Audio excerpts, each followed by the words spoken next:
سلطان محمود غزنوی کا باپ جو تھا یہ وقت کے بادشاہ کا سپاہی تھا، وقت کے بادشاہ کا سپاہی تھا۔ یہ ایک دن شکار کے لیے گیا، شکار کا شوقین تھا، یہ جنگل میں گیا شکار کے لیے۔ ایک ہرنی اور اس کا بچہ نظر آئے، اس کے پیچھے گھوڑا دوڑا دیا۔ جو ہرنی تھی وہ تو بھاگ گئی، ماں بھاگ گئی، اس کا بچہ قابو آ گیا۔ اس کے بچے کو انہوں نے پکڑ لیا، ماں بھاگ گئی، تھوڑی دور آگے گئی، اس بچے کی ماں تھوڑی دور آگے گئی، اور جب اس نے دیکھا کہ میرے بیٹے کو، میرے بچے کو تو انہوں نے پکڑ لیا، اب یہ واپس آ گئی، ماں واپس آ گئی۔ دیکھیں بچے کی محبت کی وجہ سے ماں واپس آ گئی، اور سلطان محمود غزنوی کے باپ کے پاس آ کے کھڑی ہو گئی، اور اس نے آسمان کی طرف منہ اٹھا کے عجیب عجیب آوازیں نکالی۔ اس نے یہ سمجھ گیا کہ یہ اپنے بچے کی وجہ سے جو ہے نا رو رہی ہے، فریاد کر رہی ہے کہ میرے بچے کو چھوڑ دیں۔ یہ کہتے ہیں کہ مجھے اس ہرنی کے اوپر بڑا ترس آیا اور میں نے اس کا بچہ چھوڑ دیا، میں نے بچہ چھوڑ دیا۔ جب میں نے بچہ چھوڑا تو بڑی خوش ہوئی وہ، اور وہ آسمان کی طرف منہ کر کے پھر کوئی آوازیں نکالنے لگی جیسے مجھے دعائیں دے رہی ہو، اور وہ بچے کو ساتھ لے کے بھاگ گئی۔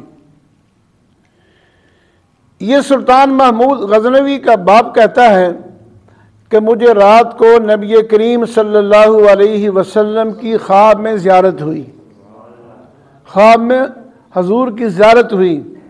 حضور نے مجھے فرمایا کہ بیٹا تو نے ایک ماں جو ہے نا، ایک ماں کے اوپر ترس کھایا اور اس کے بچے کو چھوڑ دیا تو نے، اس کے بدلہ میں اللہ تعالیٰ تجھے ایک بیٹا دے گا، اور تیرا بیٹا وہ وقت کا بادشاہ بنے گا۔ خوشخبری سنا دی اللہ کے نبی نے کہ تو نے ایک جانور کی ماں کے اوپر تو نے ترس کھایا اور اس کے بچے کو چھوڑ دیا، تو اس کے بدلہ میں اللہ تعالیٰ تجھے ایک بیٹا دیں گے اور تیرا وہ بیٹا وقت کا بادشاہ بنے گا۔ خواب تھا، وقت گزرتا گیا، اللہ نے بیٹا دیا، نام رکھا محمود، اور پھر آگے چل کے یہی بچہ محمود غزنوی بنا، وقت کا بادشاہ بنا۔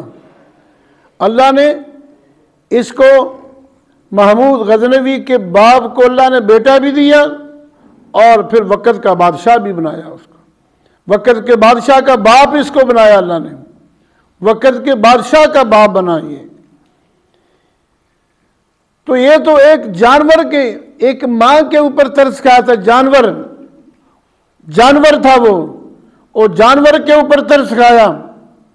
اگر کوئی آدمی اپنے ماں باپ جو ہے نا، اپنے ماں باپ کو خوش کرے گا، اپنے ماں باپ کی خدمت کرے گا، اپنے ماں باپ کی عزت کرے گا، اپنے ماں باپ کا احترام اور ادب کرے گا، تو اس کو اللہ تعالیٰ کتنا صلہ دیں گے۔ تو ماں باپ جو ہے نا، ماں باپ کی بڑی شان ہے، بڑا مقام ہے، بڑا درجہ ہے ماں باپ کا۔